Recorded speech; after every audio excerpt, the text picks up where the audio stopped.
Криза за дрва и понатаму го тресе регионот. Неколку илјади семејства се во паника, зашто на прагот на есента проблемот греење на нив не им е решен. Причина е недостигот на огревното дрво на пазарот. Платимо ги, али џабе, нема. И сега барам од други места, па нема. Нема дрва. А еве времето мине. И сега како таа работа? Дополнително недостигот влијаеше на цената на огревното дрво, па тоа стана недостижно за сиромаштијата.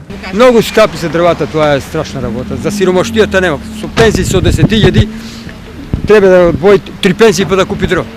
Ако има свое, не може човек ни да маркира, ни што процедури се многу големи.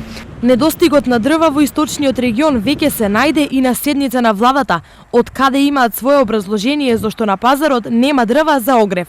Минатата година имаше доста дрво, бидејќи имаше голема кражба на шумите, неконтролирано се сечеше. Од тие причини ние го изменивме законот и сега се сузбија тоа незаконито сечење и дојде до некаде таа дрвна маса не беше негде околу 300.000 кубика. Ова објаснува, но проблемот не го решава, а на луѓето за зима и требаат дрва, а не објаснување.